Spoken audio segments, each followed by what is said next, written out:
নমস্কার বন্ধুরা, রিক্তাস গার্ডেনের পক্ষ থেকে আমি রিক্তা।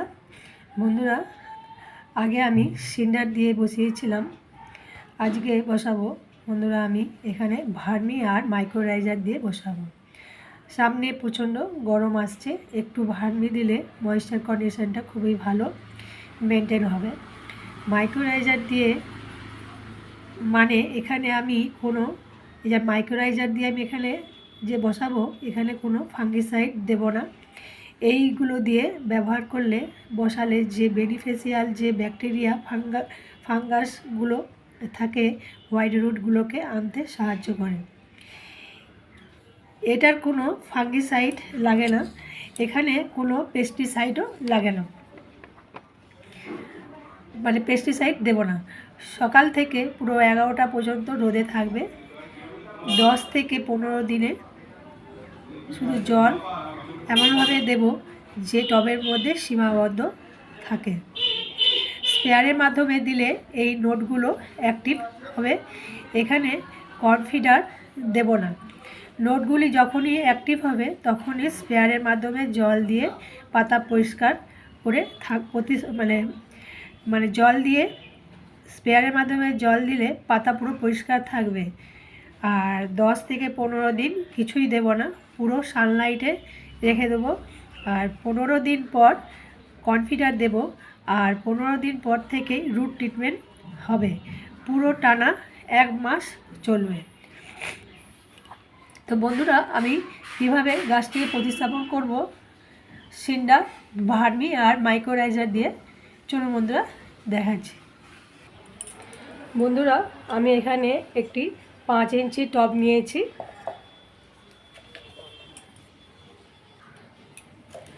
বন্ধুরা, আমি এখানে 5 ইঞ্চি টব নিয়েছি, আর এই একটি কলম কুচি, এই মাঝখানের ছিদ্রটা আমি দিয়ে দেবো যাতে ড্রেনেজ সিস্টেমটা ভালো থাকবে। প্রথমে আমি গাছটিকে যে বাঁধাটার দড়িটা খুলে নেব।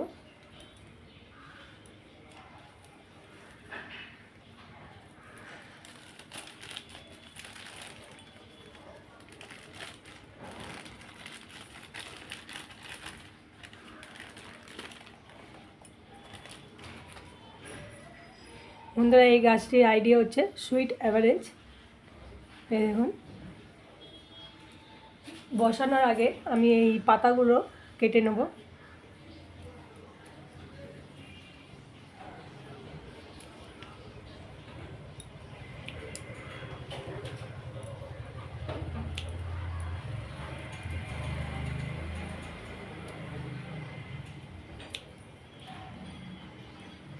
যেহেতু নার্সারি থেকে এসছে, তো গাছের পাতাগুলো কেটে নেওয়াই সবচেয়ে ভালো, তাতে ফাঙ্গাসগুলো না থাকে,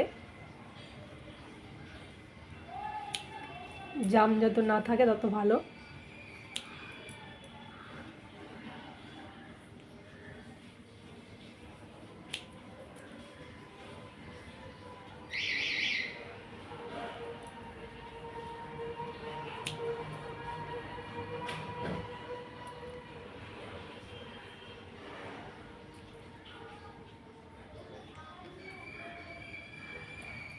বন্ধুরা, আমি এই খুঁটিটাকেও কেটে নিচ্ছি।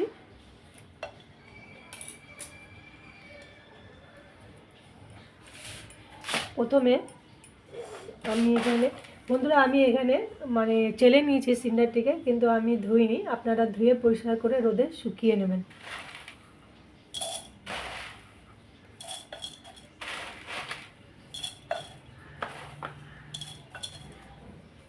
গাছটিকে মাঝ বরাবর এখানে বসিয়ে দিলাম।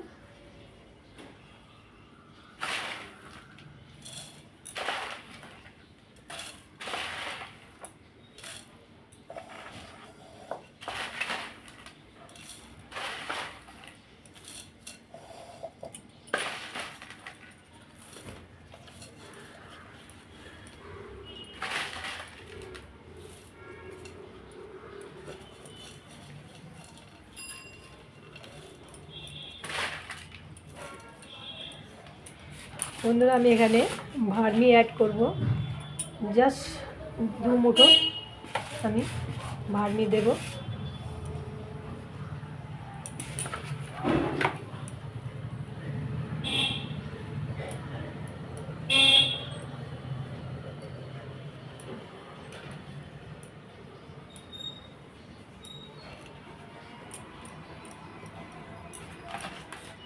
এরপরে বন্ধুরা আমি পুরো জল দিয়ে দেবো যাতে ড্রেন আউট হয়ে বেরিয়ে যায়।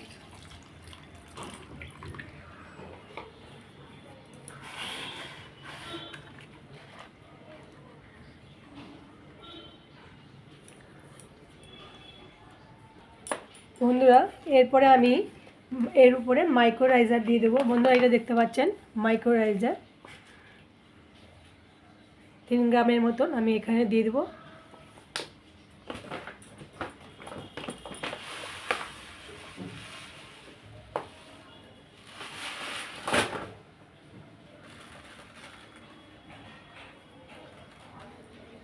ঠিক এতটা দিয়ে দেবো বন্ধুরা।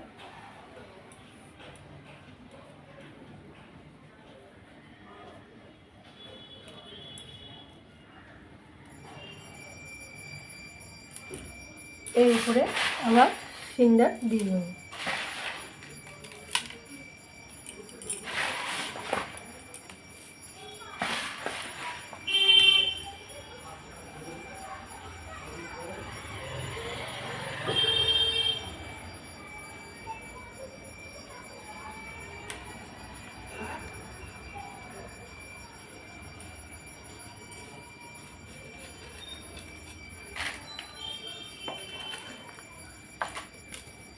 যাতে এই ক্রাফটিংটা কিন্তু বন্ধুরা উপরে থাকে, এর নিচে যাতে এত দূর পর্যন্ত সিন্ডার দিবেন বন্ধুরা। এরপরে অল্প জল দেবো যাতে টবের মধ্যেই থাকে, যাতে ড্রেন আউট না হয়ে বেরিয়ে যায়, তাহলে যে মাইক্রোরাইজারটা দিয়েছিলাম সেটা বেরিয়ে যেতে পারে। জাস্ট অল্প করে দেব, বাস এইভাবে দেব প্রত্যেক দিন। 10 দিন এরকমই দেবো, শুধু জল দেবো, তারপর থেকেই চলবে রুট ট্রিটমেন্ট। তো বন্ধুরা ভিডিওটি ভালো লাগলে লাইক করবেন, কমেন্ট করবেন, শেয়ার করবেন আর সাবস্ক্রাইব করবেন। পাশে থাকা বেল আইকনটি বাজিয়ে রাখবেন, নিত্য নতুন ভিডিও নোটিফিকেশান আপনাদের ফোনে পৌঁছে যাবে। ভালো থাকবেন, সুস্থ থাকবেন, নমস্কার।